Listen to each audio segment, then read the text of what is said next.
Pedagogy of commerce, pedagogy of maths and pedagogy of computer science के अंदर नया topic करेंगे। ये टॉपिक आपका 4th यूनिट से रिलेटेड है। ऊपर वाली 3 यूनिट में कुछ एक टॉपिक पेंडिंग है, ऑलमोस्ट जो है टॉपिक्स कवर हो चुके हैं, ठीक है। तो अब आज जो हम करेंगे 4th यूनिट का वेरी इम्पॉर्टेंट टॉपिक है। 16 मार्क्स के लिए आप लोग ये क्वेश्चन जो है वो प्रिपेयर करेंगे, ठीक है। तो इस यूनिट के अंदर आपका जितना भी है कुछ भी नहीं आपने यहाँ से छोड़ना, मिस करना, ठीक है। 2 या 3 क्वेश्चन जो 16 मार्क्स के हैं इस यूनिट में से बनते हैं। तो यूनिट है आपकी इवैल्यूएशन, मीन्स की मूल्यांकन।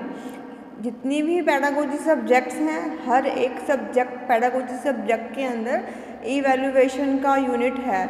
इसका बहुत ज़्यादा इम्पोर्टेंस है कि हम इवैल्यूएशन क्यों करते हैं, हम एग्ज़ाम्स क्यों ले रहे हैं, ठीक है, हमें नेक्स्ट क्लास में क्यों जाना है। तो there are lots of questions जिसका आंसर सिर्फ कौन देगा, इवैल्यूएशन देगा, इवैल्यूएशन के टूल्स देंगे। तो आज हम इसका मीनिंग और कैरेक्टरिस्टिक्स जो है वो अच्छे से समझेंगे, ठीक है। क्लियर है, करें स्टार्ट, ठीक। तो इवैल्यूएशन को हम क्या बोलते हैं, evaluation is a continuous process, it's not a term ending process, it's a continuous process. Continuous उसको क्यों बोल रहे हैं, if you want to check your child progress you have to continuously evaluate them, that's why we are saying it is a continuous process which is an integral part of the education. Daily आपने अपने बच्चों को evaluate करना है। Tools different हो सकते हैं, हम टूल डिफरेंट ले सकते हैं। हम ओरली पूछ रहे हैं, कोई पिक्चर दिखाकर हम उनसे क्वेश्चनिंग कर रहे हैं कि मीन्स हमने बच्चों की ओवरऑल डेवलपमेंट करनी है। ओवरऑल डेवलपमेंट करने के लिए इवैल्यूएशन है बहुत इम्पॉर्टेंट है, ठीक है। आप लोग ने ध्यान दिया हो, छोटे बच्चों का रिपोर्ट कार्ड आजकल सिर्फ मैथ्स, हिंदी, ईवीएस इस तरीके से मार्कशीट नहीं आती। उनके पास करें कितने टर्म्स लिखी होती हैं, ही वियर्स नीट क्लॉथ, ऑलवेज करता है, कट हिज नेल्स और नॉट ऑलवेज होता है, या सम टाइम होता है, या रेयरली होता है। हर एक एस्पेक्ट के ऊपर बच्चों के हेडिंग के अकॉर्डिंगली बहुत सारी जो है ऑब्जर्वेशन के लिए लिखा रहता है कि हमने बच्चों को किस क्राइटेरिया के ऊपर इवैल्यूएट करना है। सिर्फ हमने उनका कॉग्निटिव लेवल, साइकोमोटर, अफेक्टिव ये सब नहीं, ओवरऑल डेवलपमेंट पे हमने उनकी ध्यान देना है, तभी हम इसको कॉन्टिन्यूस प्रोसेस बोलते हैं। और it is a very integral part of the education. It goes on constantly during lesson and units and is clearly related to the teacher's goal and point of view। कि evaluation को हमने chapter के time में भी हमने develop करते रहना, questioning करते रहना, यूनिट जब हम कवर करवा रहे हैं तब भी। लेकिन माइंड में एक चीज़ हमने रखनी है कि हमें हमारे गोल्स अचीव करने हैं। हमारे गोल्स, एजुकेशनल गोल्स जो है वो हमें हमारे अचीव करने हैं, टीचर के पॉइंट ऑफ व्यू से और स्टूडेंट के पॉइंट ऑफ व्यू से भी। कि आप 1 साल बाद बच्चे को अपने से अलग कर रहे हो, नेक्स्ट क्लास में प्रमोट कर रहे हो, तो आपने उसके हर एक एस्पेक्ट को देखना है कि हर एक एस्पेक्ट में कितनी प्रोग्रेस हुई है। That's why we are saying it is a continuous process. In order to judge the progress of students and to discover their achievements and evaluate the whole school system, we require some sort of test and tools are known as the evaluation। हम evaluation simultaneously किसको बोल सकते हैं कि हम कोई test ले रहे हैं, क्विज ले रहे हैं, orally पूछ रहे हैं। तो these are the tools जो एक टीचर यूज़ कर रहा है to judge the developing progress of the child। For maintenance of good educational programs and the improvement of educational procedure require good evaluation. Good evaluation in turn can only be made in relation to the goals of instructions. With the help of instruction we can achieve our evaluation, we can achieve the progress। ध्यान कहाँ देना है कि ध्यान हमें instructions पर देना है कि इंस्ट्रक्शंस भी क्लियरली मेंशन होनी चाहिए और वो भी अकॉर्डिंगली स्टूडेंट के अकॉर्डिंगली ही होनी चाहिए, ठीक है। यहाँ पर हमने एक बनाया है ऑब्जेक्टिव को हमने कीप इन माइंड रखना है, लर्निंग एक्सपीरियंसेस हम ध्यान में रखेंगे और इवैल्यूएशन टेक्निक्स को हमने लेकर चलना है, तभी हम अपने एजुकेशन के ऑब्जेक्टिव्स को अचीव कर पाएंगे, लर्निंग कर पाएंगे।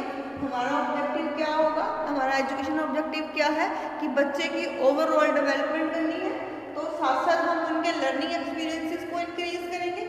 किसके साथ करेंगे, इन टेक्निक्स के साथ करेंगे। There are lots of techniques and tools जो हम इवैल्यूएशन के लिए we are using in the classroom, ठीक है। With the help of these techniques we can increase the learning experiences of the student. With the help when a student acquire lots of experiences, they are going to achieve their objective. That's why we are in the triangle form. Circle form में नहीं है कि नहीं next कोई technique नहीं आएगी, but with the help of evaluation techniques we can achieve our objective. आप you can see the arrows are both handed, ठीक है। हम ऐसे भी चल सकते हैं और हम ऐसे भी चल सकते हैं। That's why arrows are both handed. एक हैंड की तरफ मूव नहीं कर रहे, दोनों हैंड्स की तरफ हम मूव कर रहे हैं। इसको डायग्रामिकली जो है हम यहाँ पर रिप्रेजेंट कर सकते हैं, ठीक है। All the factor depends upon each other. Learning experiences are also depends on objective and also depend on technique. Techniques are also depend on the objective. Objective को कीप इन माइंड रख के हमने अपने टूल्स की और techniques को हमने choose किया।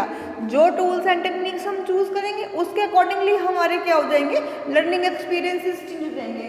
तो these are the main factor, और ये आपस में डिपेंड भी है और इंडिपेंडेंटली वर्क भी करती हैं, ठीक है। All the factors depend upon each other.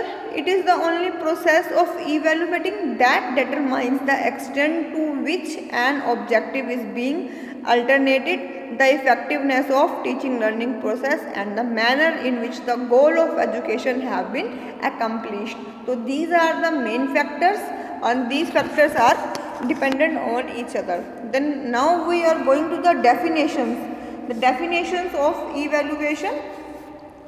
Evaluation is the process of gathering and interpreting evidence on change in the behavior of all students as they progress through school. तो school, अब आप लोग देखो कि टीचर्स ने register रखे होते हैं, पेरेंट्स ने रजिस्टर नहीं रखे होते। डेवलपमेंट तो घर पे भी होती है और स्कूल्स में भी होती है, बट स्कूल्स की डेवलपमेंट जो है, school is the responsible for overall development, क्योंकि स्कूल के अंदर वो सारे इक्विपमेंट्स, वो सारे टूल्स अवेलेबल होते हैं जहाँ से हम बच्चों की प्रोग्रेस करते हैं और प्रोग्रेस को जज करते हैं। उनको हम डाटा इकट्ठा करते हैं कि लास्ट सेमेस्टर में इस बच्चे ने इतना किया, नेक्स्ट सेमेस्टर में कितना किया, डिक्रीज़ हो रहा है या इंक्रीज़ हो रहा है। अगर इंक्रीज़ हो रहा है तो क्या सारे लेवल्स पे इंक्रीमेंट लग रहा है। अगर कुछ एक लेवल बचे हैं कि जहाँ वो डोमेन बचा है जहाँ पर हमें इम्प्रूवमेंट की ज़रूरत है, तो वो पेरेंट्स के साथ डिस्कस करके हम इम्प्रूवमेंट कर सकते हैं। बच्चे के साथ हम बात कर सकते हैं कि कहाँ पर आपको प्रॉब्लम आ रही है, कि इस लेवल पे आपकी इंक्रीमेंट क्यों नहीं हो रहा, यहाँ पर आपके अंदर चेंजेस क्यों नहीं आ रहे।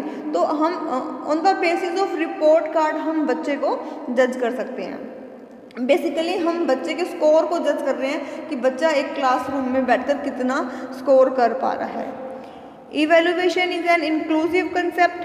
It indicates all kinds of efforts and all kind of means to ascertain the quality, value and effectiveness of desired outcomes.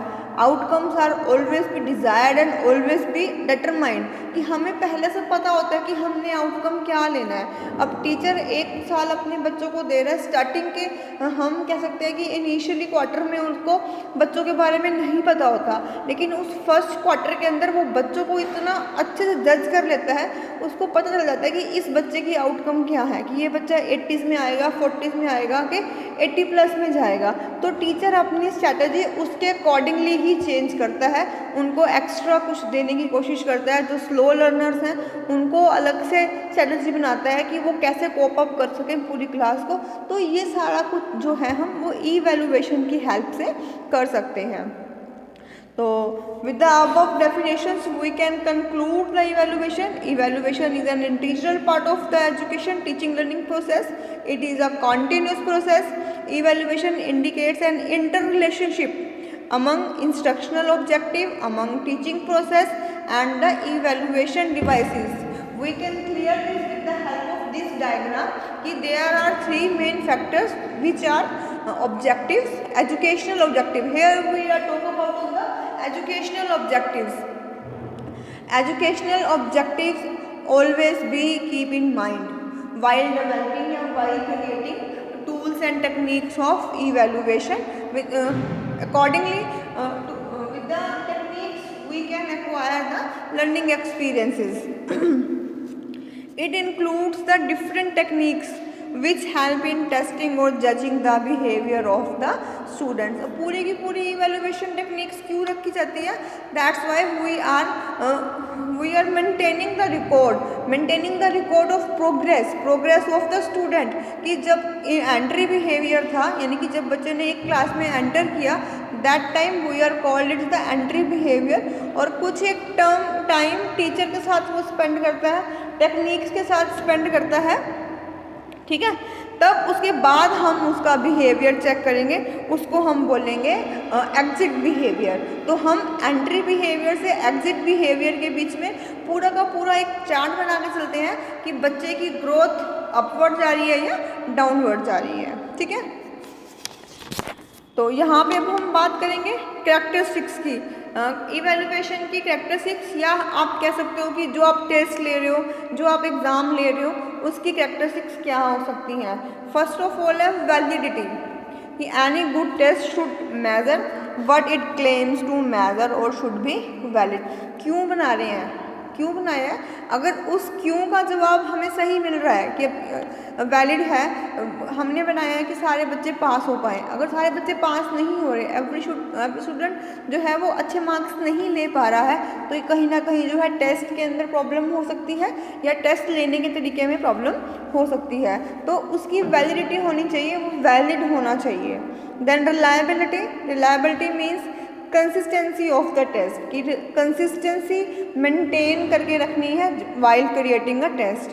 A good test is one that is reliable. Reliability is very very essential for any evaluation technique. Then objectivity, a test can be considered objective if the sharing of the list is not effective in any way by the examiner's personal judgment. जब भी आप बच्चे को test कर रहे हो, आप personal बायनस जो है वो अपनी अलग रखोगे, तभी हम लोग बोलते हैं कि एग्जामिनर बाहर से आना चाहिए. क्यों इस चीज़ के ऊपर स्ट्रेस आउट किया जाता है कि जब भी आप टेस्ट लो एग्जामिनर बाहर से हो? क्योंकि अगर इंटरनल टीचर एग्जामिन करेगा तो कहीं ना कहीं जो है पर्सनल बायनस का इशू रहता है कि कुछ एक बच्चों के साथ टीचर की अटैचमेंट होती है, कुछ एक टीचर को इरिटेट करते हैं तो वो टीचर को वो अच्छे नहीं लगते. तो यहाँ पर जो है पर्सनल बायनस का जो है इशू रहता है. That's why we are saying कि जो एग्जामिनर होगा वो बाहर से आना चाहिए. तो उसका ऑब्जेक्टिविटी उसकी होनी चाहिए कि कहीं पर भी पर्सनल जजमेंट जो है वो इफ़ेक्ट ना करे. Then practicability, a test is called practicable. It can be easily administrator, भी इसको हम ईजीली बना पाएँ, इसको हम ईजीली एडमिनिस्टर कर पाएँ. अगर वो कॉम्प्लेक्स होगा तो इसको बनाना बहुत मुश्किल है, इम्प्लीमेंटेशन उससे भी ज़्यादा मुश्किल होगी, क्योंकि डिपेंड करता है कि आप किस क्लास के लिए टेस्ट को क्रिएट कर रहे हो. ठीक है, टाइम भी हमने देखना है, कॉस्ट भी हमने देखनी है, फिर आउटकम भी हमने देखना है कि आउटकम कितना आ रहा है. Then again easy to administer, a good test should be easy to administer, so definite provision be made for collection and preparation of test materials. ठीक है, कि आज हमने क्या देखा, आज हमने इवैल्यूएशन का मीनिंग, डेफिनेशन और इसकी कुछ कैरेक्टरिस्टिक्स देखी हैं. स्लो चलेंगे क्योंकि बहुत इंपॉर्टेंट क्वेश्चन है. 16 मार्क्स का क्वेश्चन है. 16 मार्क्स के लिए आपने ये यूनिट के 2-3 पार्ट हैं, आपने इनको प्रिपेयर करना है. आपके पास कोई भी पेडागोजी हो तो आप इवैल्यूएशन अगर आपके सिलेबस में है तो आप यहाँ से इसको भी देख सकते हैं. ठीक है, तो इवैल्यूएशन क्या था, कॉन्टिन्यूस प्रोसेस थी, इंटीग्रल पार्ट था, सारे फैक्टर्स को देखकर चलना है। ये सारे फैक्टर आपस में क्या है, डिपेंडेंट है। ठीक है, सबसे पहला ऑब्जेक्टिव को हम कीप इन माइंड करते हैं, फिर हम टेक्निक्स बनाएंगे, टूल्स एंड टेक्निक्स लेंगे, फिर वो टूल्स एंड टेक्निक्स हमारे लर्निंग एक्सपीरियंसेस को इंक्रीज़ करेंगे, बढ़ाएंगे, क्योंकि हमें हर बार नया टूल से यूज टू होना पड़ेगा, हर एक बार नया टेस्ट हमें देखना पड़ेगा, जिससे हमारे एक्सपीरियंसेस ज़्यादा बढ़ेंगे। ठीक है, तो आज का जो ये क्वेश्चन था मैं फिर से बता रही हूँ कि बहुत इंपॉर्टेंट क्वेश्चन है, डोंट मिस इट। आप इसके चाहो तो नोट्स भी प्रिपेयर कर सकते हो।